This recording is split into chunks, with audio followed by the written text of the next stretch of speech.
સત્સંગમાં બેઠા હોય ને વૃત્તિ ગેર તરફ હોય કજી જાણે પૂરું થઈને આપણે ચા જાણે પીવા જાય નાહી દઈએ એ તો આપણું મન શું હરી શકે સાહેબ?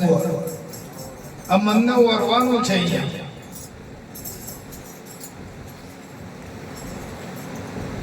ખ્યાલ રાખો.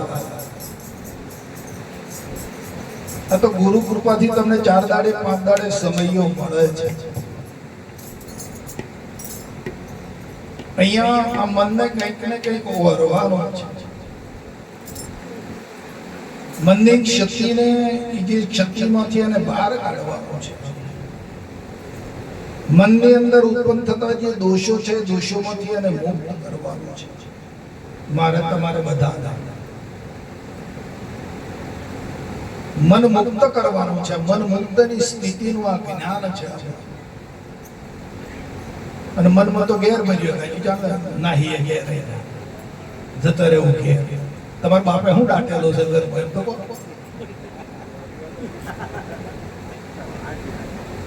તમારા બાપો ભાઈ દાટીને ગયા છે ઘરમાં કશું તેને હા સબ્બા દોડો નહીં વિચારવા જો એ વાત ના જતો રહ્યો તો તમે વર્ષો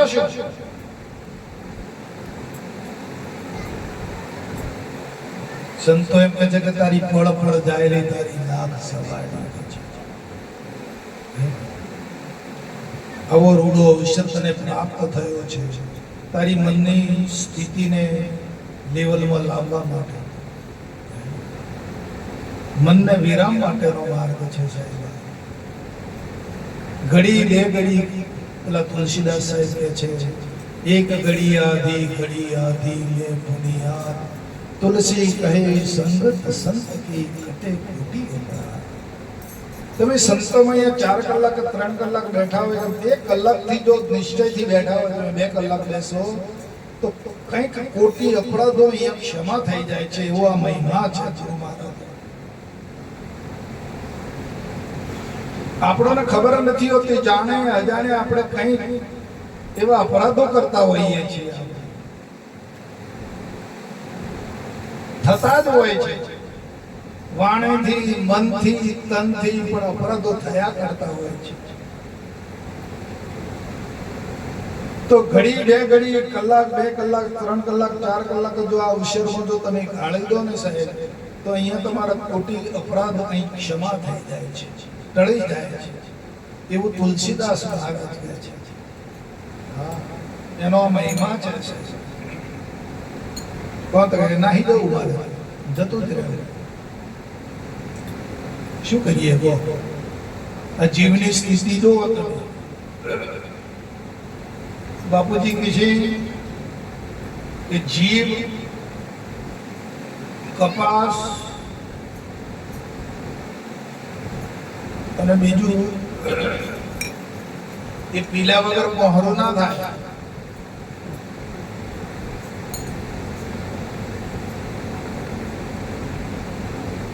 જીવ કૂતરાની પૂંછડી જેવો છે. આપણો જે જીવ છે ને કેવો છે કૂતરાની પૂંછડી જેવો. તેને પૂંછડીને જમીનમાં ડાબી રાખીએ તો હજી સીધી રહે અને જમીનમાંથી બહાર કાઢો એટલે પછી પતિ એમને એમ થઈ જાય. આ જીવની સ્થિતિ આવે છે. એટલે આવા સત્સંગમાં રહે અને સંતોના સંગમાં રહે તો જમીનમાં ડાટા બરોબર છે તો એટલી વાર સીધી રહે અને પછી અહીંથી નીકળી જાય એટલે પાછી પૂંછડી હતી એમને.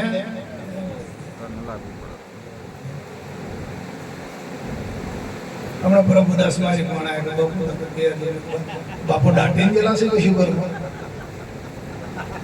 દાટેલો તો હોય છે.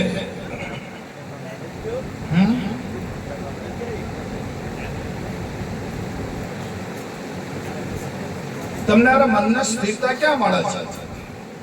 તમે આખું આવડું મોટું આ પડ્યું છે સાહેબ વિશ્વ. તમારા મનને સ્થિર કરનાર કોઈ પદાર્થ છે અહીંયા?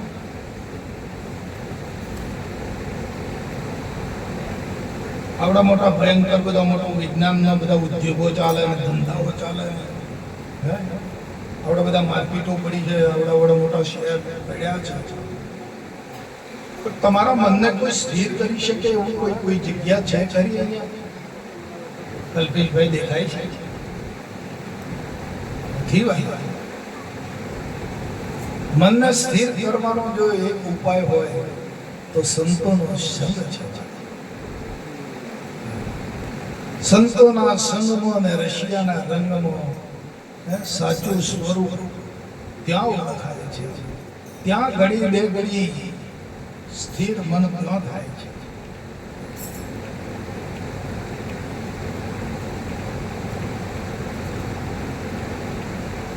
પણ પૂર્વનું ભાગ્ય એવું હોય ને, હમણાં ભગવાનભાઈ જગન્નાથ આતારે કોણ રાત્રે કોણ છે તમારે? તમે વાણીને હાચી વાપરો છો નહીં બોલ્યો.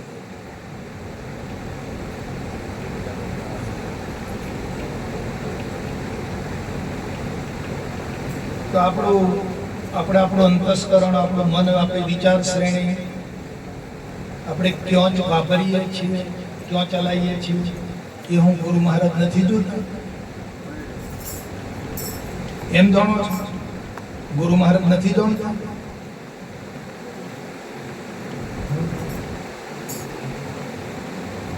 મન કા મતે ના ચાલીએ, મન કા મતા અને મન ઉપર જે સવાર છે ઓ લાખન મેં.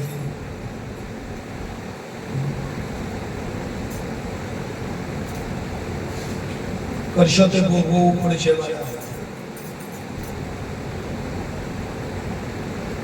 માટે જોઈ વિચારી ચાલો.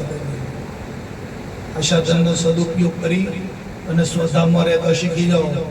સદેહે સ્વધામમાં રહેવાનું છે જો રહેતા આવડે તો.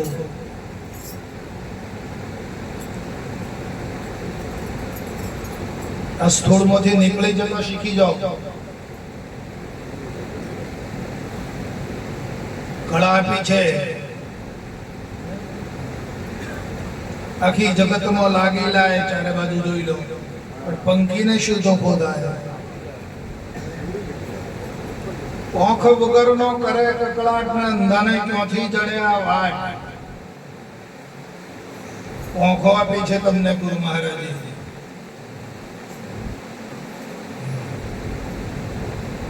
ઉડતા શીખો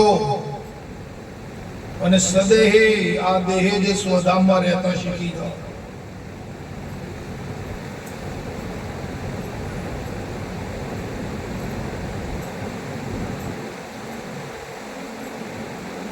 આવી સ્થિતિ આપી છે. મૂલ્યાંકન કરો શું વસ્તુ બાપાએ આપી છે.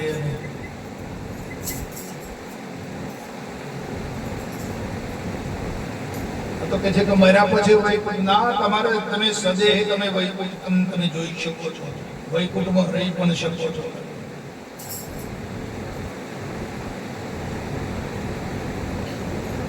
નથી આપી એવી કળા? ખાલી આ ફોગટ વાતો કરું છું. તમારી પાસે કળા નથી, તમારી પાસે પોખો નથી. તમે સદેહ વૈકુંઠમાં જઈ શકો કે ના જઈ શકો? તો રહેવું હોય તો રહી શકો કે ના રહી શકો? સુરતા ને રહેવું શું શિખર ગઢમાં ત્રિકુટી પર લાગી જડી. ત્યાં તો ચડીએ સોહમ સીડી લઈ, ઉતારે નહીં કોઈ ફરી.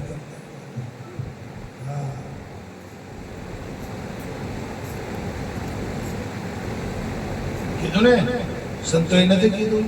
અશિરતા ને રહેવું શૂન્ય શિખર ગઢ ત્રિકુટી પર લાગી જડી. તમે ત્રિકુટી થી પર છો કે મોય છો? ખાલી વાતો કરવાની એમ?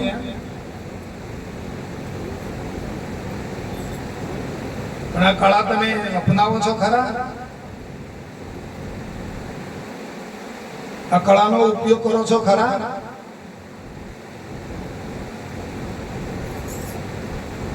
ત્યાં તો ચડીએ સોહમ ઓહમ સોહમ, બીજો કોઈ નહીં વાત. તો બીજો કોઈ બે હતા કઈક સોહમ ઓહમ. એ સીડી છે, કાં તો ચડીએ સોહમ સીડી લઈ, પછી ઉતારે નહીં કોઈ ભરી. રહેતા શીખી જાઓ વાલા સ્વધામના. કોઈ નહીં રહેશો ને ભૂમિ પર તો ભૂચર ચાલે. બાપુજીએ કીધું ભૂમિ પર ભૂચર ચાલે એને વિઘ્ન અનંત, પણ બ્રહ્મપંથ તો છે ખેતરનો, ચાલી શકે કોઈ સંત. એ તો સંતોની ભૂમિ છે વાલા.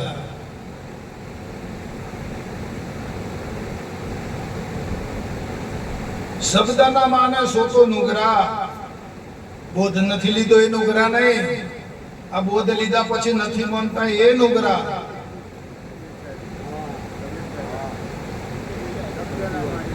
શબ્દના માને સોતો નુગરા. ભૂમિ ઉપર ભૂચર ચાલે એને વિઘ્ન અનંત, બ્રહ્મપંથ છે ખેતરમાં, ચાલી શકે કોક સંત. આ તો સંતોનો માર્ગ છે, અવલ્યમાં અવલ્યનો માર્ગ નથી. તો તમે હું અવાલીમાં અવાલી છો? કોણ છો તમે? ફેલ ભતોરી વાળા છો?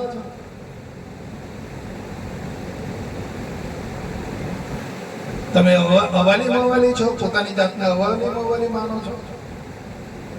તમે પોતાની જાતને ફેલ ભતોરી વાળા માનો છો? કેવા છો તમે? કોણ છો સાહેબ?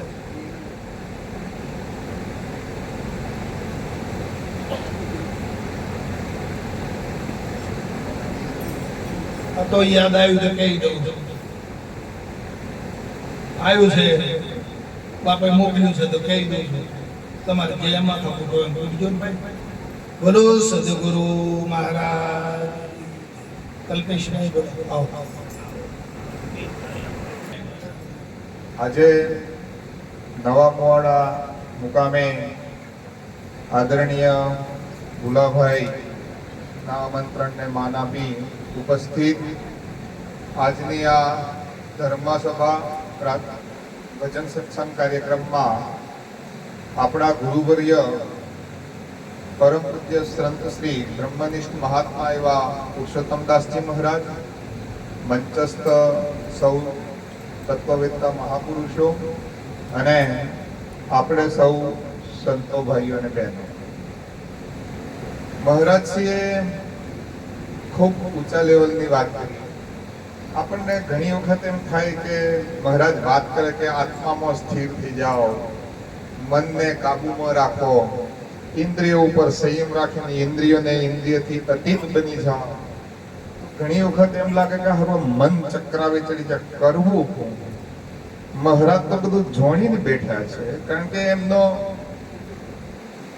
ભગવાન કૃષ્ણને અર્જુને પ્રશ્ન કર્યો તો કે હે પ્રભુ, કોઈ જીવ ઈશ્વરના માર્ગે ચાલે અને કોઈ પણ પ્રકારે એની ભક્તિ તમને પામવાનો અધૂરું રહી જાય અને યોગ ભ્રષ્ટ થાય તો એવાની શું ગતિ થાય?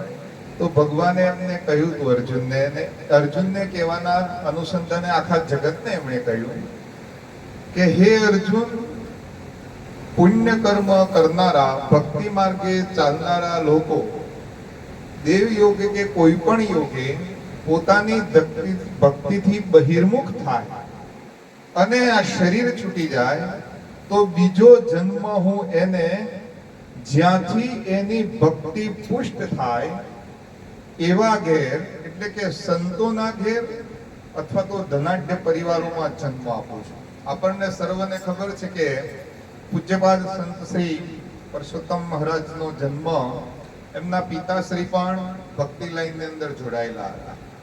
ચુનીલાલ મહારાજના એમણે એક દિવસ વાત કરી હતી, એના અનુસંધાને હું કહું કે ચુનીલાલ મહારાજના જેલા કે સોમદાસ મહારાજ અને નારણભાઈ સાહેબ ને એમના બધાના સત્સંગમાં સાહેબ ખૂબ આવેલા.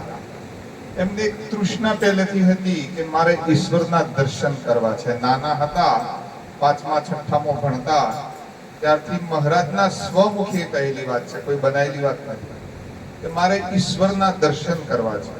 મહારાજને પેલો એમ હતું, અને આપણને હોય કે ઈશ્વર જે ફોટામાં દેખાય છે કૃષ્ણ, વાંસળી વગાડતા કે ધર્મના એટલે કે યુદ્ધના મેદાનમાં અર્જુનને ઉપદેશ આપતા હોય એવા કૃષ્ણ, અથવા તો ભગવાન રામનું આપણને ફોટો આવે, મૂર્તિ આવે કે શંકર ભગવાનની મૂર્તિ આવે તો ભગવાન આવા હશે એવી કલ્પના થાય બાળ જગતમાં. એટલે એમના માનસપટ ઉપર પણ એવું હતું કે મારે આ ઈશ્વરના દર્શન કરવા છે. કારણ કે ઈશ્વર કોણ છે, કેવા છે ને કયો રહે છે એ બાળ માનસ પર તો એમ જ હોય કે આ જે દેખાય એવા હોય છે. પણ સત્યની ખોજ કરતા કરતા એમણે એક ચુનીલાલ મહારાજને એક વખત પ્રશ્ન કર્યો તો એમના સ્વમુખે કહ્યું હતું મોવાસા મુકામે કે મારે ઈશ્વરના દર્શન કરવા છે. કે બેટા તારી યોગ્યતા હજુ બાકી છે, યોગ્યતા થશે એટલે તને ઉત્તર દિશામાં એવા મહાપુરુષ પ્રાપ્ત થશે અને તું પોતાના નિજ સ્વરૂપની અંદર જે ઘટોઘટની અંદર પરમાત્મા રમણ કરે છે એની અનુભૂતિ કરીશ. અને ગુરુના આશીર્વાદથી એમને પાલનપુર વાળા પુરુષોત્તમ મહારાજની કૃપા થઈ અને આપણને જે ભક્તિ રસ અત્યારે પીવડાઈ રહ્યા છે એ ગુરુની કૃપાથી આપણને પીવડાઈ રહ્યા છે. એટલે આપણો પણ ધનભાગ્ય છે કે એવા મહાપુરુષના સાનિધ્યમાં આપણને રહેવા મળે છે. કારણ કે એક પ્રકારની ઉર્જા અને ઓરા કામ કરતી હોય છે મહાપુરુષોની, જે આપણને નરી ઓખે નથી દેખી શકાતી, પણ એમના વાઇબ્રેશન થી આપણામાં હકારાત્મક ઉર્જાઓ પેદા થતી હોય છે. અને એમની દ્રષ્ટિ માત્રથી, કારણ કે યોગી પુરુષોના, તત્વવેત્તા મહાપુરુષોની દ્રષ્ટિ માત્રથી આપણા પાપ તાપ બળીને ભસ્મ થાય છે. આપણા સંતોએ કહ્યું છે કે વર્ષા કી એક ઘડી સુમરન સત્સંગ કી આધી ઘડી સુમરણ વરસ 50, વર્ષા કી એક ઘડી રેટ પરે પારો માસ. 12 મહિના રેટ ફરતો રહે પણ જેટલું પાણી ના કાઢી શકે એટલું એક ઘડીમાં જો વરસાદ પડે તો એ પાણી છલોછલ કરી નાખે. એમ 50 વર્ષ સુધી માળા લઈને આપણે જપ કર્યા કરીએ અને જેટલું આપણી આત્મ ઉન્નતિ ના થાય એટલી સંત મહાપુરુષોના સત્સંગથી થાય છે. કેમ કે પરમાત્મા કયો કેવા છે ને કયો રહે છે એ પ્રગટ બતાવે. છતાં એમની વાણી આપણે ખૂબ ઊંચા લેવલની હોય એટલે આપણે હાવ નીચલા લેવલથી ઉપર જઈએ. કે આપણા શાસ્ત્રોની અંદર નવધા ભક્તિનો ઉલ્લેખ કર્યો છે. શ્રવણ, કીર્તન, સ્મરણ. શ્રવણ કરવું એટલે તત્વવેત્તા મહાપુરુષોના મુખેથી વાણીને સાંભળવી. સાંભળી સાંભળીને અમર થઈ જવાય. સાંભળી સાંભળીને પોતાના કર્મોને બાદ કરીને અકર્તા પદની અંદર જતા રહેવાય એવા દાખલા આપણા પુરાણોની અંદર છે. મહાભારતનું યુદ્ધ પૂરું થયું અને પાંડવોનો એક જ વારસદાર પુત્રના ગર્ભમાં હતો અને ભગવાન કૃષ્ણના રક્ષણથી એનો જન્મ થયો હતો. એનું નામ પરીક્ષિત હતું અને પરીક્ષિત બહુ ધર્મનિષ્ઠ રાજા બન્યા. એ પરીક્ષિત એકવાર વનની અંદર જાય છે. શાપિત મુગુટ સોનાનો એમણે ધારણ કરેલો હોય છે. જ્યારે કળયુગ એમના રાજ્યની અંદર પ્રવેશવા આવે છે પણ ધર્મનિષ્ઠ રાજાની એટલી તાકાત હતી કે એને પ્રવેશવા નતા દેતા. તો એમણે થોડા બારા માંગ્યા હતા કળયુગે કે મને કોઈક બારી એવી આપો તો હું પ્રવેશી શકું. તો એમને સુવર્ણમાં દીરા, જુગાર આવા અનેક જગ્યાએ પ્રવેશવાના બારા મૂક્યા. એટલે સુવર્ણની અંદર પ્રવેશતા સુવર્ણનો મુગુટ પરીક્ષિત રાજાએ ધારણ કરીને વન વિચરતા હતા. ખૂબ તરસ લાગી તો શમિક ઋષિનો ત્યાં આશ્રમ હતો. એટલે એમને રાજાનો પાવર આવ્યો. તે વખતે બહુ વિનમ્ર રાજા હતા, ધર્મ નિષ્ઠ રાજા હતા, પણ તે વખતે વિવેક ભૂલાયો એમનાથી. અને વિવેક ભૂલાયો એટલે રાજા હતા એટલે રાજાનો રૂઆબથી એમણે શમિક ઋષિ ધ્યાનમાં બેસેલા હતા અને એમને આજ્ઞા કરી કે મારે પાણી પીવું છે. પણ ધ્યાનસ્થ ઋષિ પોતાના સ્વ સ્વરૂપની અંદર સ્થિર થઈ ગયેલા હતા. એટલે રાજાના અવાજને તેમણે સાંભળી શક્યા નહીં. પરંતુ રાજાના અહંકારથી એવું લાગ્યું કે આ ઋષિ અભિમાનથી મને નથી સાંભળતા. એટલે આસપાસ જોયું તો એક મરેલો સાપ હતો પડેલો. એટલે પોતાના બાણની તીરી ઉપર અણી ઉપર એ સાપને ચડાઈ લાવે છે અને મરેલો સાપ એ ઋષિના ગળામાં પહેરાવી દે છે, છતોય એ તો નથી ડગતા. એટલે રાજા ત્યાંથી ચાલ્યા જાય છે. પણ શમીક ઋષિનો પુત્ર તે વખતે સ્નાનાદિ કરવા ગયેલા હોય છે અને પાછા આવે છે. શૃંગી ઋષિ પોતાના પિતાના ગળામાં મરેલો સાપ જોઈને એમને આ કૃત્ય અધમ કૃત્ય કોણે કર્યું? કારણ કે તો મૌન અવસ્થામાં રહેતા હતા, એટલે શ્રાપ આપી દીધો કે જેણે પણ આ અધમ કૃત્ય કર્યું છે આવો તક્ષક નાગ 7મા દિવસે એને કરડશે ને એનું મૃત્યુ થઈ જશે.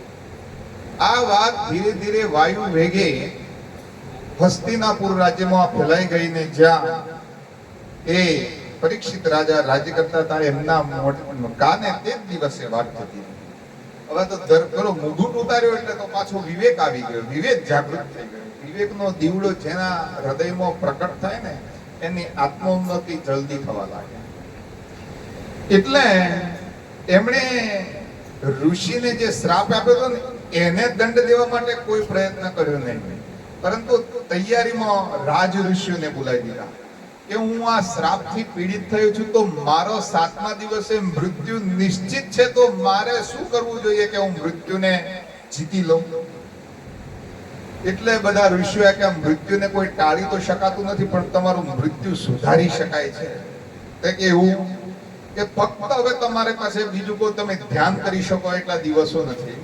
પદ્માસન લાગીને તમે બ્રહ્મરંધ્રની અંદર સ્થાપિત થઈ જાઓ એટલે ટૂંકા ગાળામાં બધા કલ્મેશો કાપી શકે એવું નથી. ત્યારે તો કે આત્મજ્ઞાન તત્વવેત્તા કોઈ મહાપુરુષ હોય, આત્મવેત્તા મહાપુરુષ, અને એમના મુખેથી ગંગાના પવિત્ર કિનારે તમે ભગવાનના સ્વરૂપોનું ચિંતન મનન અને એમના મુખે સાંભળો કથા, તો તમારો ઉદ્ધાર થઈ જાય. એટલે ભગવાન શંકરના અવતાર એવા સુખદેવજી મહારાજને એમની રજા લઈને એમને બોલાવવામાં આવે છે અને એમના મુખે 7 દિવસ પરીક્ષિત રાજા ગંગા કિનારે ભાગવત કથા સાંભળે છે. શ્રવણનો મહિમા શું છે?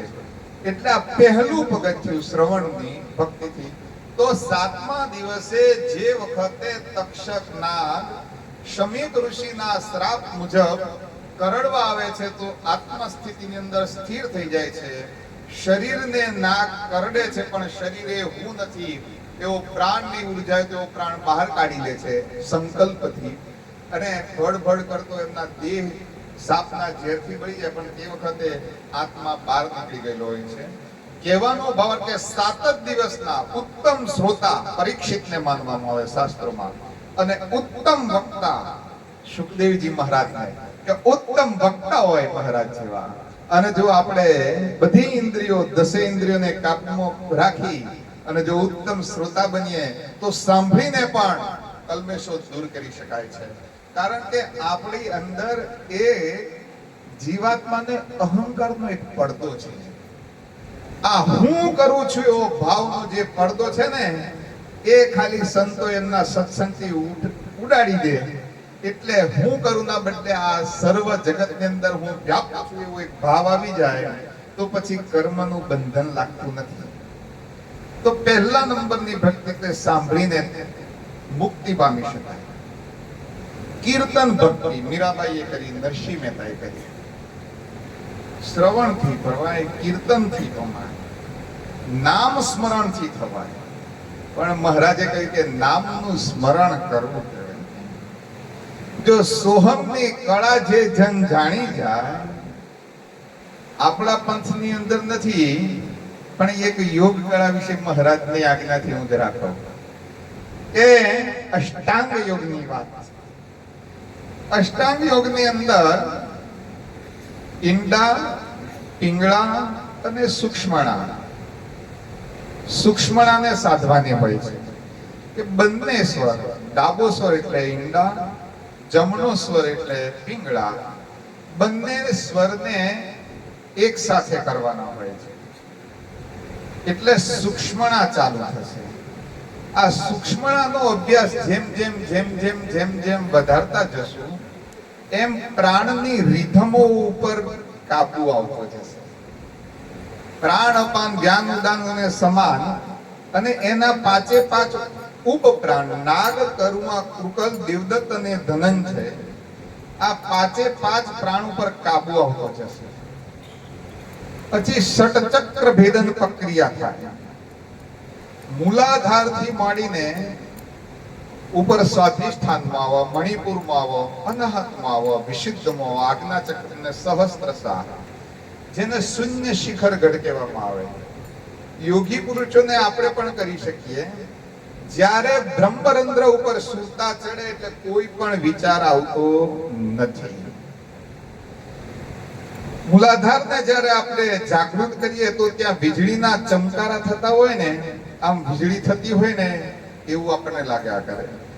જે કેન્દ્રમાં તમે આગળ વધો એ કેન્દ્રની અંદર વીજળીના ચમકારા થતા હોય એમ આગળ વધ્યા કરો. પરંતુ બ્રહ્મરંધ્ર 3 થી 6 મહિને ખુલી જાય. એ ખુલ્યા પછી કોઈ પણ પ્રકારનો પરિશ્રમ કરવા પડતો નથી. આ એકદમ સત્ય હકીકતની વાત કરું છું, ગપ્પની વાત કોઈ નથી.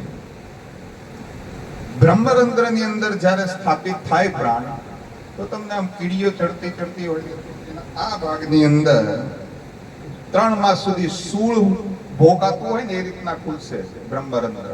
પણ ખુલ્યા પછી જાણે કે અંદર કેટલોય પ્રકારની આમ અનુભૂતિઓ થવા લાગશે અને પછી વિચારો શૂન્યમાં જતા રહેશે, વિચારો નહીં આવે. અને જેમ કમળ પાણીમાં જન્મે છે, પાણીમાં મોટું થાય, પાણીમાં રહે છે, પાણીમાં વિલય થાય, એમ આપણે સંસારમાં રહેવા છતાં સંસાર તમને સ્પર્શી નહીં શકે. એક અનુભૂતિ જે વિચાર છે તમે નિર્લેપપણે બધું થયા કરશે. આપણે ભાવાત્મકતા અંદરથી છૂટી જશે. કોઈ પ્રકારની ભાવાત્મક સારા કે નરસા કોઈ ભાવ નહીં રહે. એક બ્રહ્મ ભાવ રહેશે અને એ બ્રહ્મ સ્થિતિથી જીવવાની જે મજા છે આ યોગ્યની કળાની વાત કરું છું. યોગ કળા આપણને સહજ આપે પણ એ સહજમાં મન સ્થિર નથી થતું તો યોગ કળાથી સહેજે થાય. થોડો કઠિન છે પણ અશક્ય નથી. નામ સ્મરણનો મહિમા કબીરદાસજીએ કહ્યું છે કે कबीरा यह जग निर्धना और धनवंता नहीं कोई, धनवंता को जानिए जाकी राम नाम धन होय.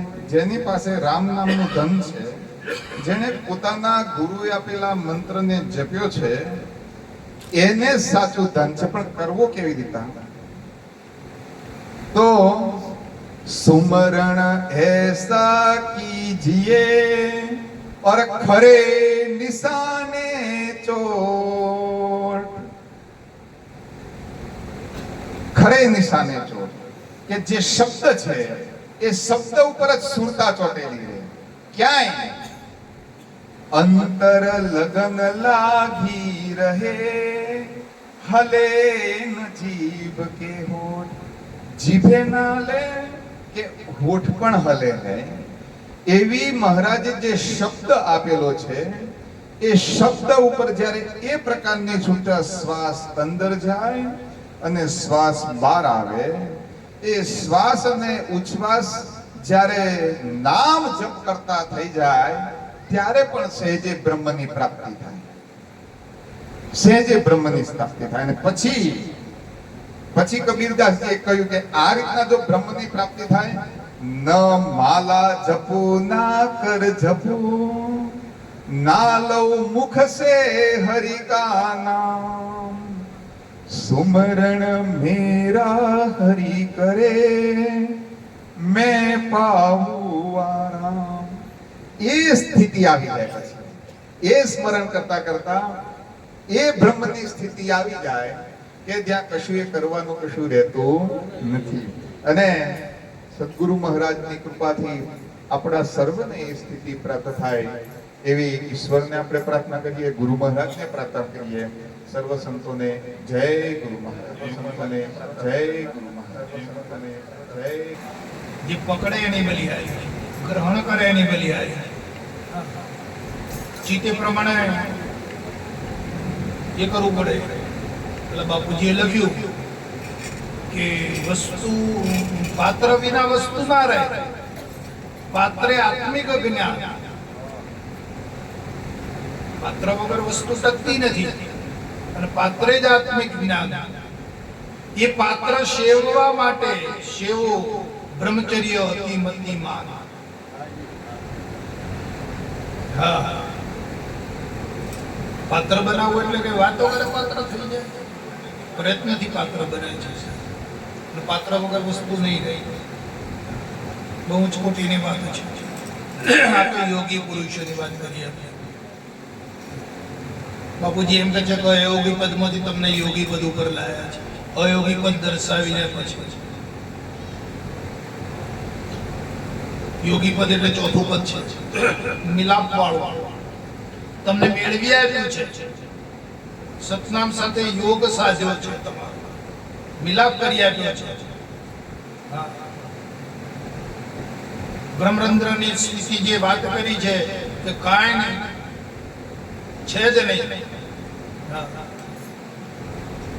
તો શું હતું તમારી પાસે દાડે જયારે બાપુજી બ્રહ્મરંધ્રમાં લઈ ગયા ત્યારે? તમે આ તો પણ લોભો કરી શકતા નતા, અને આઠ લોભો કરવા ગયા તરત પકડ્યા બાપુ. અરે ભાઈ શું છે તારી પાસે? તું કેમ આઠ લોભો કરે છે? એ બ્રહ્મ સ્થિતિ છે, એ બ્રહ્મરંધ્ર છે. આ તો લક્ષ્મણ રહેવું જોઈએ. લક્ષ્મણ ના રાખો તો શું થાય? તમારા આપણા ઘરમાં એક વસ્તુ પડી હોય ને ગમે તો મૂકી દીધું અને લક્ષ્મણ રાખો તો વધી રહે. પછી બહુ લોબો ટાઈમ થાય, 2-3 વર્ષ જતો નહીં, પછી તમે એને ખોળવા દે દેજો ઘરમાં. તમારી મૂકેલી છે તો એ નહીં ચડે. બને ને એવું એમ થઈ જાય. ધીરજભાઈ કહો હવે થોડો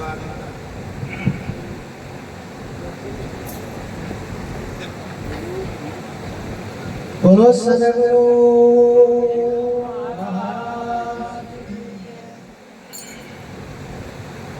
પરમ પૂજ્ય વંદનીય બ્રહ્મનિષ્ઠ બ્રહ્મસૂત્રી એવા સદગુરુ મહારાજ મંચ ઉપર બિરાજમાન મહાનુભાવો અને આપ સર્વે હંસ ગતિને પામેલા હંસો. આજે આપણે ભોલાભાઈના આંગણે આ સત્સંગનો લાવો લેવા માટે એકત્રિત થયા છે. અને એમણે આ સત્સંગનો લાવો એમના સદભાગ્યમાં ગુરુ મહારાજે વાજ્યાપોળથી પધાર્યા છે મંડળ વાળા ભાઈઓ, અને એમણે ભાઈ શ્રી મનુભાઈનો આગ્રહ છે. મનુભાઈનો આગ્રહ છે કે દરેક હરિભક્તો અમારા આંગણે પધારે અને એમના દાદાની પુણ્યતિથિ છે. વીરા દાદા આપણા ભેગા બધા બહુ રહ્યા અને આપણા ભેગા ભજન કરીને છૂટા પડ્યા. આપણે જય ગુરુ મહારાજ કહીને છૂટા પડ્યા. બીજે દિવસે એમણે દેહ છોડી દીધો છે. એવા દાદાની પુણ્યતિથિ આપણે પ્રથમ પુણ્યતિથિ છે.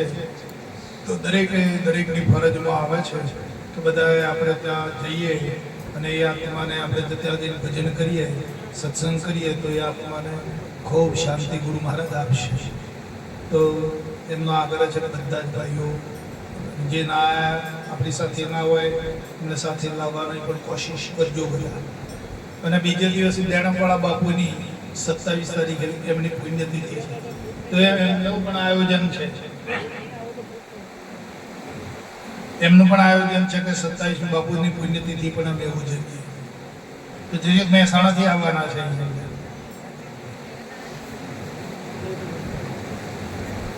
એટલે આ 2 દિવસનો પ્રોગ્રામ જે છે, હમણાં તો આપણે ફ્રી છીએ, કંઈ કામ ધંધાની એટલી બધી સિઝન નથી.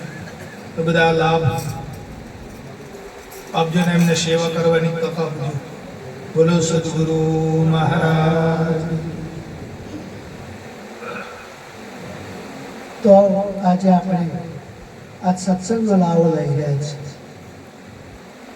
સત્સંગ અને હરિકથા જગમાં દુર્લભ ધોર, સૂત દારા ને લક્ષ્મી તો ઘરો ઘરમાં. ધન દોલત, માલ ખજાના, પુત્ર પરિવાર તો આપણને સુલભ મળી જાય છે, પણ જ્યાં સત્સંગ એ મળવો ખૂબ દુર્લભ છે. તો અહીંયા આપણે વાત કરીએ કે સત્સંગ કોને કહીશું? આપણે અત્યારે આ 2-3 કલાકથી જે જ્ઞાનની વાતો કરી છે એને કહીશું સત્સંગ. સત્સંગ તો આપણો બાપુએ દરેકને પોતપોતાનો જે દિવસ બોધનો દિવસ હતો તેને આપણે યાદ કરીએ, અને તે દિવસે બાપાએ સતનો સંગ કરાવી દીધો છે અને અસતનો બાદ કરાવ્યો છે. હવે સત અને અસત, જે અસત વસ્તુ હતી આપણે એને બાપુજીએ દૂર કરી અને સતનો સંગ કરાવ્યો. આવે અને જાય એ તો અસત કહેવાય, પણ સત સર્વદા જેમનું તેમ ન આવે કે ના જાય. સત એ પદ એવું છે કે એને કોઈ દિવસ આવન જાવન હોતું નથી, કારણ કે એને જન્મ નથી, મરણ નથી, અવિનાશી છે, અનાદિ છે. આ પદનો આપણને અનુભવ કરાવ્યો છે, અને આ સતના રાહે આપણે ચાલવાનું છે. આપણને સતની ઓળખાણ કરાવી અને સતના સ્વરૂપે પોતાના નિજના સ્વરૂપના પ્રતીક રૂપે બાપુએ આપણને આપણા શીલમાં એક નામ ઉતાર્યું છે, અને આ સતનામને બાપુજી આમાં યોગની વાત કરી, એના યોગી બનાવ્યા છે કે જેને સતનામનો યોગ થયો છે, આ યોગી. અને આપણે એ પદને જાળવી રાખવાનું છે. ક્યારે જળવાશે આ પદ? ક્યારે જળવાશે સતનું પદ? એકલું સતનું પદ નહીં જળવાય. બાપુએ સરસ વાત કરી. અત્યારે આ 2-4 મહિનાથી તો બાપુની શું વાત કરીએ, પીએચડી પીજીનો કોર્સ ચાલતો હોય એવું લાગે છે. બાપુ કહે છે કે સત અને અસત બંને જોડે જ છે, પણ આપણને ઉદાહરણ પણ આપ્યું છે કે દૂધની અંદર એકલું દૂધ હોતું નથી, પણ એની સંગે પાણી પણ આવે છે. અને આ દૂધ અને પાણીને અલગ પણ કરી શકે. હંસ ગતિ જેનામાં હોય એ અલગ કરી શકે. દૂધ એટલે બોલનાર અને પાણી એટલે દેખાનાર. આ બંનેને આપણને અલગ કરી આપ્યા છે, અને હવે આ બંને ભેગા ન થાય એનું જ આપણે ધ્યાન કરવાનું નથી, આટલું ધ્યાન રાખવાનું છે કે જે ભાવમાં આપણને આ બંને અલગ કરી આપ્યા છે તો એ ભાવમાં આપણે રહેવાનું છે. આ ભાવ બદલાય નહીં, અને આ બે પાછા એક ન થઈ જાય. ફક્ત એનું જ આપણે ધ્યાન રાખવાનું છે, અને એને ધ્યાન રાખવા માટે તો એના માટે સ્પેશિયલ તો એવો સમય જોઈતો નથી. હાલ હરદમ હરતા ફરતા ધંધો કરતા ધ્યાન ધણીનું ધરવું નિરાત કઈ નિષ્ઠાનું ફળ છે અધર્મથી હોય. પણ આ ધ્યાનમાં આપણને તકલીફ ક્યાં થાય છે? સરસ વાત આજે સત્સંગમાં પહેલેથી એ જ થઈ છે કે અડચણરૂપ શું થાય છે? કોણ આપણને આ ધ્યાન ધરવા દેતું નથી? તો બાપુએ મનની ઘણી વાત કરી છે કે મનનો વેગ, આ મનની અવળચંડાઈ આપણને એ જગ્યા ઉપર રહેવા દેતી નથી. અને એટલે જ બાપુ કહે છે કે મનને વાળી અને પાછું લાવો. મનના વેગને રોકો અને સ્વરૂપમાં સ્થિર કરો.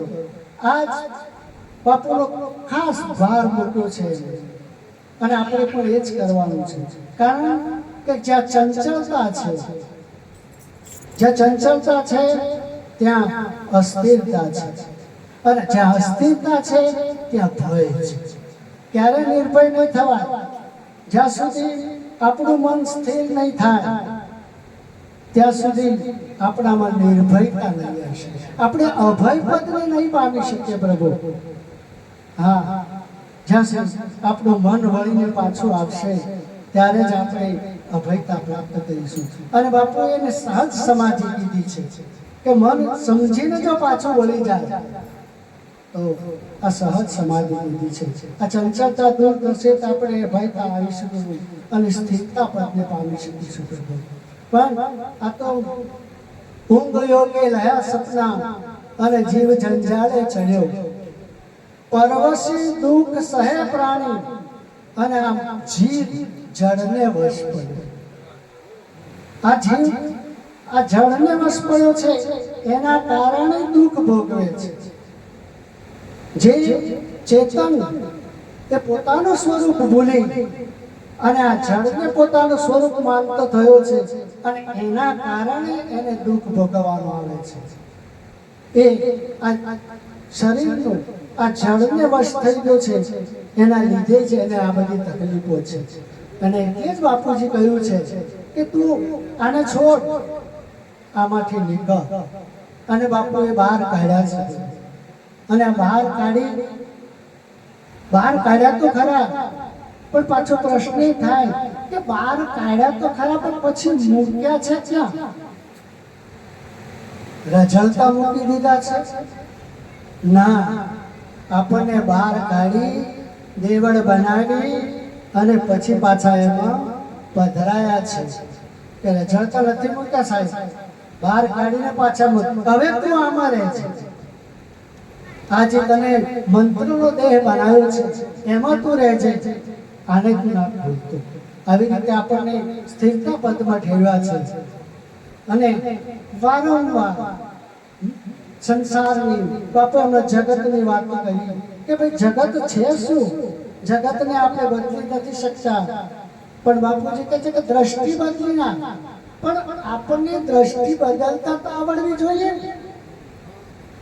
દ્રષ્ટિ બદલી નાખીએ, વાત બરાબર છે, પણ એ કળા દ્રષ્ટિ બદલતા આવડવી જોઈએ. અને એ દ્રષ્ટિ બદલવાની કળા બાપુજીએ બતાવી છે. કઈ દ્રષ્ટિ, કઈ રીતે આપણે જગતને દ્રષ્ટિ બદલી નાખીશું તો આપણને જગત નહીં દેખાય? આપણને જગત ક્યારે નહીં દેખાય? આપણી દ્રષ્ટિમાં જગતનો બાદ ક્યારે થશે? કઈ દ્રષ્ટિ આપી છે સાહેબ? અનુભવ દ્રષ્ટિ આપી છે, વિવેક દ્રષ્ટિ આપી છે કે આ વિવેક દ્રષ્ટિથી તું જો આ જગતને તો જગત દેખાશે. કારણ કે જગત જેવું છે જ નહીં, જગત જેવો મુદ્દો જ નથી. મહેતાએ પણ કહ્યું છે ને કે જાગીને જોવું તો જગત દિશે નહીં, પણ આ તો ઊંઘમાં અટપટા ભેદ ભાસે. ઊંઘ એટલે અજ્ઞાનતા, અને આ અજ્ઞાનમાં બાપુએ જગાડ્યા છે. અને એ દ્રષ્ટિથી જોશો તો જગત પાસે નહીં, નકર દ્રષ્ટિ તો જગત ઉપર જ પડવાની. અને આ વિવેક દ્રષ્ટિ આપી છે કે જોઈ લે તું, બરાબર આ માલિક છે, આપણે જગતનો જ પદાર્થ છે ને, આ જગતનો પદાર્થ છે. પણ આપણે હવે આની દ્રષ્ટિ ગુરુ દ્રષ્ટિથી જોઈશું તો જ ખબર પડશે કે માલિક નથી. એવી રીતે જગતના દરેક પદાર્થોને આપણે જોઈશું, પણ ગુરુ દ્રષ્ટિથી જોઈશું તો આપણને પદાર્થ દેખાશે નહીં, એ રૂપ દેખાશે અને રૂપમાં દેખાશે. બહુ જગાડ્યા છે બાપુએ. જાગો લોકો મત સુઓ, મત કરો નિંદ સે પ્યાર, જૈસો સપનો રહેકો વૈસો હે સંસાર.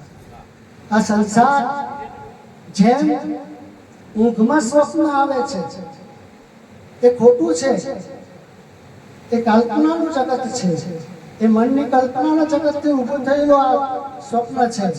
પણ આ જાગૃત એ પણ એક આ ભૂતોનું જગત છે અને એ પણ એક છે અને આમાંથી બાપુએ આપણને જગાડ્યા છે. તો જાગેલા જ રહીશું, આપણને નીંદ ના આવે, બરાબર છે, પ્રમાદ ના આવે, આળસ ના આવે. એટલા માટે આપણે આ સત્સંગ મેળાવડામાં રહીશું અને બાપુના સાનિધ્યમાં રહીશું. બોલો સદગુરુ. ભલે વીરાભાઈના બાબાના પહોંચાવ અહીંયા આગળ આવો તારે બેટા, અહીંયા આગળ એક પદ બોલે.